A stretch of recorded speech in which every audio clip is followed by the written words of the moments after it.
Nora Halston stood at the edge of her father's grave, her black dress clinging to her in the July heat. The words of the priest blurred against a ringing in her ears. Around her, mourners whispered polite condolences, offering practice hugs before disappearing into the safety of their cars.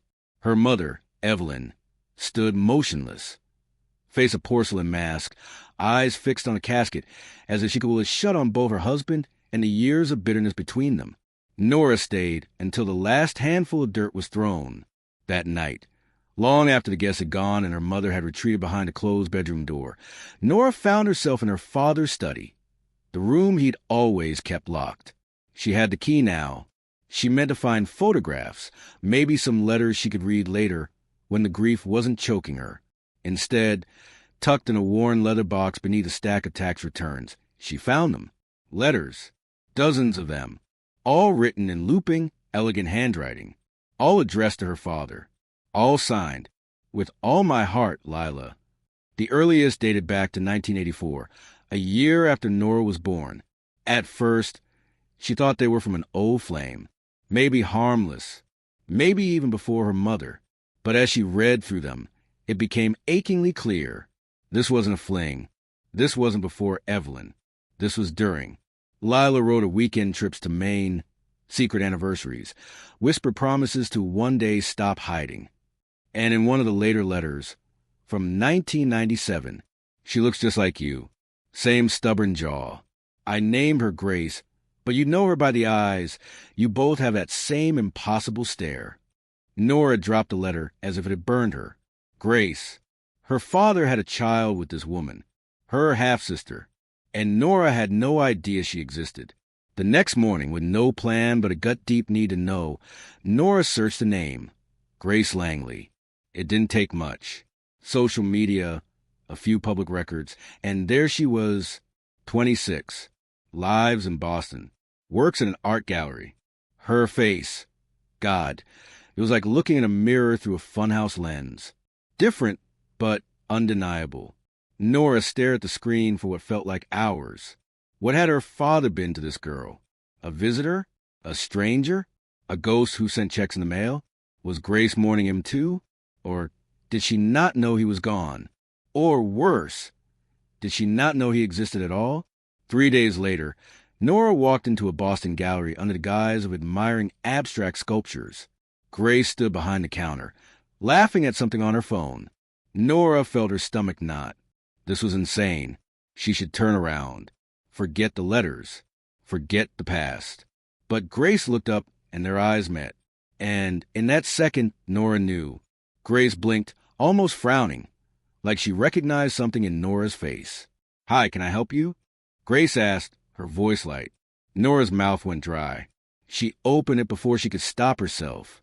"I think I might be your sister." The words felt like falling off a cliff. Grace stared at her, stunned. Nora swallowed. "My father was Daniel Halston," she whispered. He passed away last week." Grace's lips parted. A flicker of something, shock, pain, crossed her face. And then she whispered, "I've never met him." Nora felt her heart shatter all over again. They sat for hours in a quiet coffee shop 2 streets away. Grace told her everything she knew, which, in truth, wasn't much.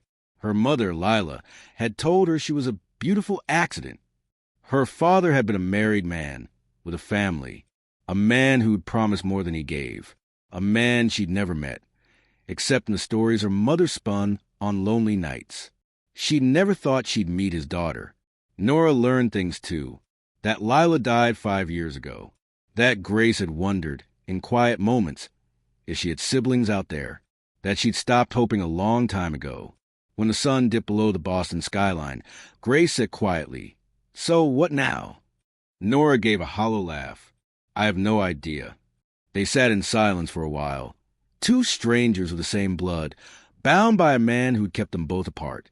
And then Grace said, "Maybe we start with coffee again tomorrow?" Nora met her eyes and smiled. "Yeah, tomorrow sounds good." Her father's secrets had buried themselves in years of quiet betrayals. But in the ashes of his lies, Nora found something unexpected. A sister, and maybe, just maybe a chance at a different kind of family. The next morning, Nora arrived at the cafe first. She wasn't sure if Grace would actually show. She half expected last night's strange truce to disappear with the dawn, an awkward conversation neither of them wanted to revisit. But at 9:03 the door chimed, and Grace walked in. No hesitation, no fake smile, just a soft, tentative, "Hey!" Nora smiled back, "Hey!" Over the next week, they met every day. At first, it was cautious, like circling an unfamiliar animal. A childhood story here, a favorite book there, what they liked, what they hated, what their mothers had been like. They laughed about the strange things they had in common, both allergic to strawberries, both terrified of deep water, both had the same nervous habit of biting their thumb when they thought too hard. Coincidence or genetics, it didn't really matter, because somehow it felt like they'd known each other longer than a few days. On Friday, over sandwiches at a park bench, Grace asked the question Nora had been avoiding. "Does your mom know?" Nora swallowed hard. "No." She stared at her hands. "I don't think she ever knew about you or Lila." Grace nodded slowly. "Are you going to tell her?" "I don't know," Nora admitted. "She's already broken." There was a beat of silence before Grace said softly, "I'm not here to break anything."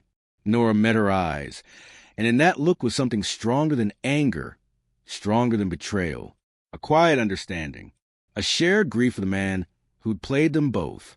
But secrets had a way of clawing to the surface. 2 weeks later, it wasn't Nora who told Evelyn. It was a letter, one of the old ones Nora thought she'd hidden away. Evelyn found it in Nora's suitcase while packing for a charity event. That night, Evelyn stormed into the kitchen, letter in hand, her voice shaking with fury. "Who is she?" Evelyn spat. "And why the hell am I finding this now?" Nora froze. She looked at her mother, this woman who had endured a marriage of half-truths, and knew there was no soft way to say it. "She's my sister." Evelyn's face crumpled. The letter trembled in her grip. "You mean his daughter?" Nora nodded, and for a long, terrible moment, the only sound was the humming of the refrigerator. Then Evelyn whispered, "I gave him 35 years, and he gave me this." Nora opened her mouth, but Evelyn held up a hand. "Don't," she whispered. "Not tonight." And she walked away. It wasn't the end. It wasn't even the worst of it. But it wasn't a door slammed shut either.